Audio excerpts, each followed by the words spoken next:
పండగలకి ఫంక్షన్లకి మనం బొబ్బట్లు ఎక్కువగా చేసుకుంటూ ఉంటాం. బొబ్బట్టుని బటర్ పేపర్ లేకుండా ఇంట్లోనే ఉన్న ఈ ప్లేట్తో హ్యాపీగా చేసేసుకోవచ్చు. చూడండి, ప్లేట్ తీసుకొని మనకి ఎంత సైజు కావాలో అంత పెద్ద ప్లేట్ తీసుకొని దానికి ఆయిల్ కానీ నెయ్యి కానీ అప్లై చేసుకొని బొబ్బట్టుని చేసేసుకోవాలి. ముందే చెప్తున్నాను, ప్లేట్కి దిట్టంగా నూనె అనేది ఫుల్గా ఉండాలన్నమాట. చేత్తో బొబ్బట్లు చేసే వాళ్ళకి ఈ టిప్ బాగా యూజ్ అవుతుంది. ఇలా బొబ్బట్టు అనేది చేసుకున్న తర్వాత డైరెక్ట్గా పెనం మీద ఈ ప్లేట్తోనే వేసేయచ్చు. ఎలాగో చూపిస్తాను, చూసేయండి.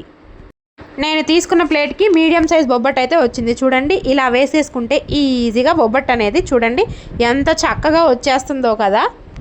జస్ట్ ఒకవైపు మనం ప్రెస్ చేసుకుంటూ తీస్తే చాలు, ఆటోమేటిక్గా మిగతా అది కింద వైపు పడిపోతుంది అనమాట. ఇంకా బటర్ పేపర్లకి కవర్లకి చెప్పేద్దాం బాయ్ బాయ్. ప్లేట్కి నూనె మాత్రం ముఖ్యం బిగులు. ఈ సింపుల్ టిప్ని మీ వాళ్ళకి షేర్ చేసి సబ్స్క్రైబ్ చేసుకోవచ్చు.